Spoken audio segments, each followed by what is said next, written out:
Se dice que una historia es tan buena como su villano. Bienvenidos a Cinema Club, yo soy Chris Stonehead y hoy en la Enciclopedia del Mal te contaré la historia de los chaneques, de la saga de las leyendas. Los chaneques son diminutos seres elementales que habitaban la Tierra mucho antes de la aparición del hombre. Tenían una apariencia semi-humanoide y sus cuerpos estaban compuestos por ramas y raíces. Eran seres bondadosos pero traviesos de la naturaleza, habitantes del inframundo y seguidores de Chane, dios de la tierra y del agua. Los pueblos originarios de México los consideraban los verdaderos dueños de los bosques y selvas, protectores de los árboles y de los animales salvajes. Vivían en armonía con el hombre y ellos les dejaban ofrendas. Edificaron una pirámide conocida como el Templo de los Chaneques en el centro de un lugar llamado la Laguna de Neblina, en donde vivían tranquilamente. Incluso los antiguos pueblos tallaron pequeñas figuras de piedra en su representación y pronto los chaneques comenzaron a usarlas como máscaras.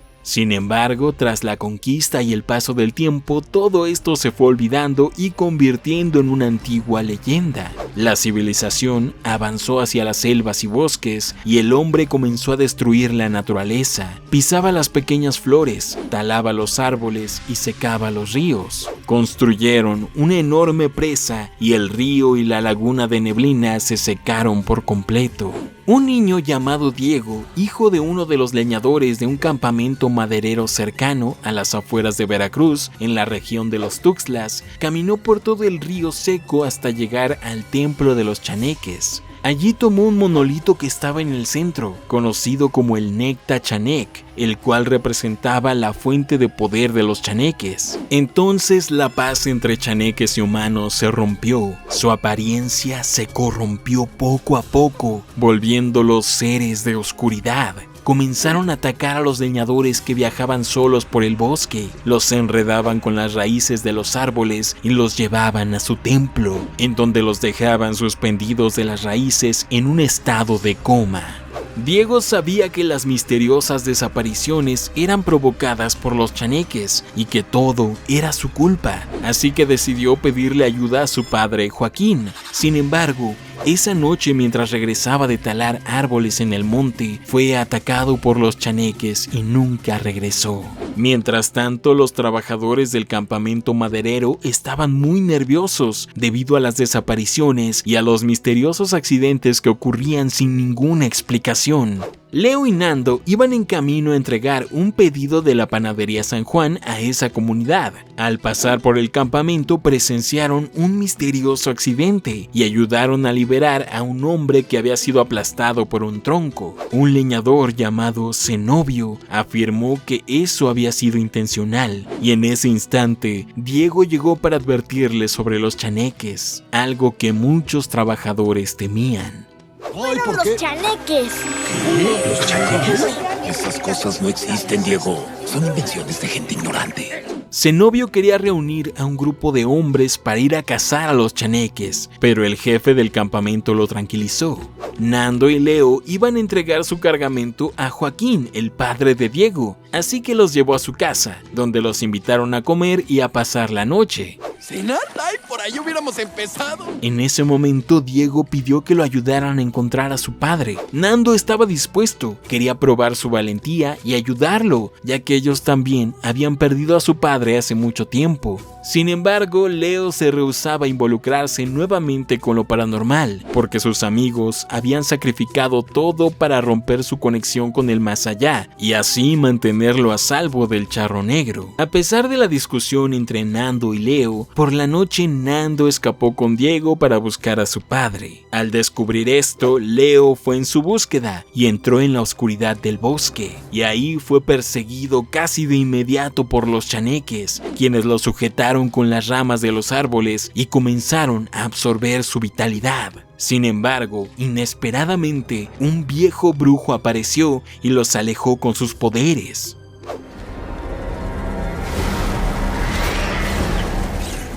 A la mañana siguiente, Leo despertó en la guarida del brujo. El viejo sabía perfectamente quién era y le dijo que necesitaría a sus amigos para salvar a su hermano. A pesar de que Leo no estaba de acuerdo, el brujo usó el poder del templo de Tezcatlipoca para traer temporalmente de regreso a Xochitl, Teodora, Evaristo y a las calaveritas, asegurando que no había ningún riesgo en esta conexión. Mientras tanto, la mamá de Diego pidió ayuda a los hombres del campamento maderero para encontrar a su hijo. Se armaron con rifles, antorchas y dinamita y fueron en su búsqueda a la laguna de Niebla. Sin embargo, en el camino, algunos leñadores se arrepintieron y se fueron por la noche, pero terminaron siendo víctimas de los chaneques. Finalmente, Leo y Nando se reunieron y el brujo les dijo que tenían que averiguar qué era lo que estaba perturbando a los chaneques. Entonces Diego confesó todo sobre el Necta Chanec, así que decidieron ir al templo para devolverlo por la mañana. Sin embargo, esa misma noche, un enorme grupo de chaneques atacó y el brujo se quedó atrás para darles más tiempo. Al llegar descubrieron que la laguna estaba seca y que sería muy complicado llegar a la pirámide. Los chaneques estaban muy cerca, así que los fantasmas se enfrentaron a ellos para que Leo, Nando y Diego pudieran entrar al templo. ¡Full power, mis calaveritas! Con los primeros rayos del sol, descubrieron que los chaneques se habían convertido en criaturas nocturnas a las que les hace daño la luz solar. Su oscuro ser no resiste el brillo del poderoso astro rey. Se terminó la energía, Leo. Sé que puedes lograrlo. Yo siempre he creído en ti. No, aún debería haber más. Dentro del templo encontraron a todos los desaparecidos suspendidos en las raíces de los árboles en un estado de trance, y Diego encontró a su padre. Vamos a regresar la estatuilla y tu papá será liberado. Volveré por ti, papá. Los chaneques los rodearon y Nando devolvió el Necta Chanec a su lugar, pero esto no cambió nada y terminó por romperlo. Los chaneques los persiguieron y Leo decidió quedarse en el templo para que su hermano y Diego pudieran escapar.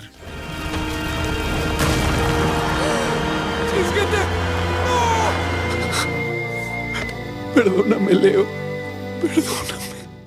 Nando no podía aceptar la pérdida de su hermano. Los hombres del campamento los encontraron y pidieron su ayuda para rescatar a Leo y a todos los que estaban atrapados dentro del templo. Sin embargo, Zenobio afirmó que esa no era una misión de rescate. Tenían que destruir el lugar y acabar con todos los chaneques.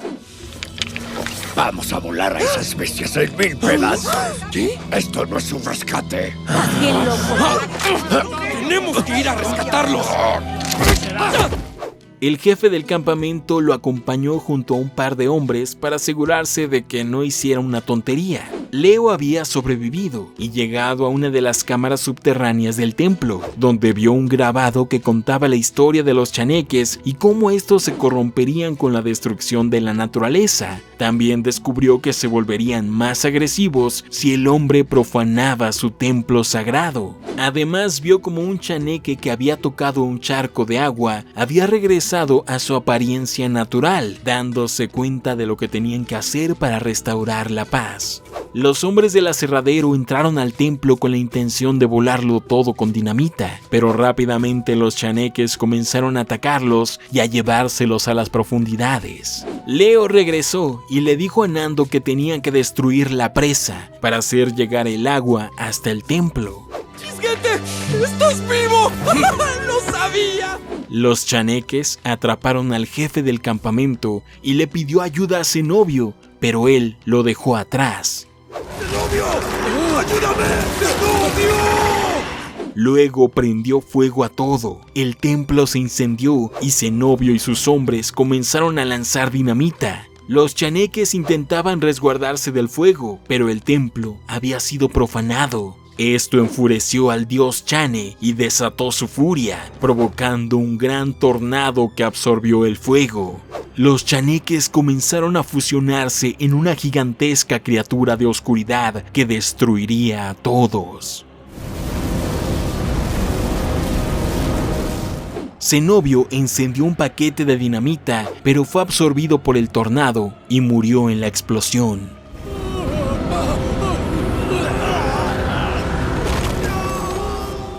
La gigantesca criatura comenzó a perseguir a Nando y a Leo. Entonces el brujo le pidió al dios Tezcatlipoca que activara los poderes de su pirámide, trayendo nuevamente a todos los amigos de Leo y a su barco volador en el momento preciso para rescatar a Leo y a Nando.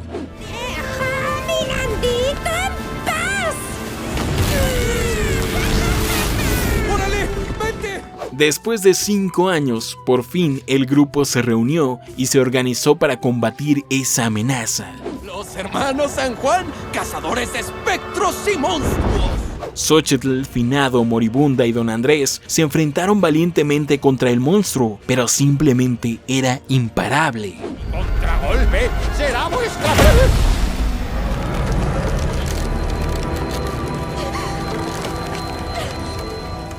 Mientras tanto, Alebrije intentó evacuar a todos en el pueblo para mantenerlos a salvo. Por lo menos lo intentó. ¡Corran! ¡Ah! ¡Es el mataviejitas! Nando, Leo, Teodora y Evaristo llevaron el barco volador hasta la presa, pero había una enorme corriente de aire que provenía del templo, el cual no los dejaba acercarse. Intentaron lanzar la dinamita por la borda, pero la corriente la alejaba de la presa. Incluso Teodora intentó llevarla volando, pero el viento era demasiado fuerte y el barco comenzó a destruirse. Teodora y Evaristo hacían todo lo que podían para mantenerlo firme. El tiempo se terminaba. El monstruo estaba por llegar al pueblo. Así que Leo supo de inmediato lo que tenía que hacer. Llevaría él mismo el último cartucho de dinamita. No hay otra forma, Nando. Claro que sí, dámelo, yo lo Es llevo. lo que tengo que hacer, no lo entenderías. Entonces Nando amarró a Leo y se lanzó por la borda con el explosivo. Tranquilo, hermano, esto es tan sencillo que hasta yo lo puedo hacer.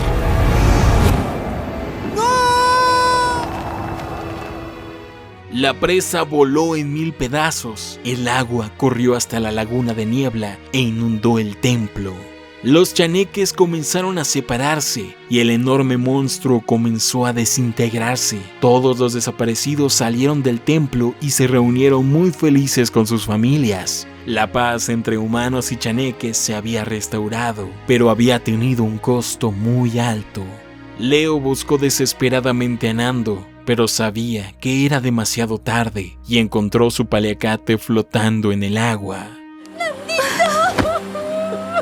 Hermano, ahora veo que gracias a ti nunca estuve solo. Pero los chaneques habían regresado a su estado natural y habían presenciado el heroico sacrificio de Nando, así que decidieron traerlo de regreso a la vida usando su magia. Oye, ¿tú eres el famosísimo Don Chisguete? ¿Nando? ¡Nando, hermano! ¿Estás bien? ¿Estás bien? Al final vemos que los humanos siguen talando árboles, pero ahora están plantando muchos más, incluyendo flores, y los chaneques los ayudaban a hacerlos crecer, viviendo todos en armonía. Leo recuperaría sus poderes gracias a que el brujo se lo pidió a Tezcatlipoca, y en la secuencia final se revelaría que el brujo había trabajado secretamente para el Charro Negro, algo de lo que ya hablamos en su capítulo en nuestra Enciclopedia del Mal, el cual si no has visto te invitamos a ver. Te llegó la hora, Leo San Juan. Y ese sería el final de la historia de los chaneques en la saga de las leyendas. Pero hay un par de curiosidades que quiero mencionar antes de explicar el origen de estos seres en la mitología prehispánica. Lo primero que quiero señalar es que aunque no hay una declaración oficial, estoy convencido de que la apariencia de los chaneques y parte de su historia fue inspirada en gran medida por el espíritu del bosque de la película La princesa Mononoke de 1997, de Estudio Ghibli, dirigida por el maestro Hayao Miyazaki. Ya que al igual que los chaneques, el espíritu del bosque es un dios elemental, ligado directamente con el agua, quien puede convertirse en un gigantesco monstruo conocido como el Caminante Nocturno, quien desata el caos al verse corrompido y profanado. Esa es mi suposición, pero déjenme su opinión sobre esto en los comentarios. Y también quiero señalar dos detalles interesantes. Los chaneques de esta película tienen una apariencia similar a las representaciones de estos seres, las cuales fueron talladas en piedra por las culturas prehispánicas. El segundo detalle es que cuando los chaneques en la película se corrompen, cambian su color a negro. Curiosamente, de acuerdo con las leyendas, existen muchos tipos de chaneques y seres similares, pero los más peligrosos y violentos de todos son los llamados chaneques negros. Así que este pequeño detalle es fascinante. ¿Te apasionan los villanos más icónicos del cine y la animación? Entonces no puedes perderte la Enciclopedia del Mal en nuestro canal de YouTube Cinema Club. Descubre el trágico origen de los villanos, sus motivaciones y lo que ocurrió con ellos al final de la película. Muchos de ellos regresaron, así que te invitamos a suscribirte y activar las notificaciones. Tardará solo unos segundos y nos apoyarías muchísimo. Y descubre las historias de tus villanos favoritos en la Enciclopedia del Mal de Cinema Club. Ahora sí, regresemos al video. Ahora hablemos de su leyenda real. La palabra chaneque proviene del náhuatl y significa los seres que habitan en lugares peligrosos o los dueños de la casa. Son seres míticos del folclore mexicano que tienen un origen en las antiguas culturas prehispánicas. Específicamente, se cree que su leyenda se origina en la cultura totonaca y que posteriormente se difundió por todo el país, siendo adoptada por la cultura mexica.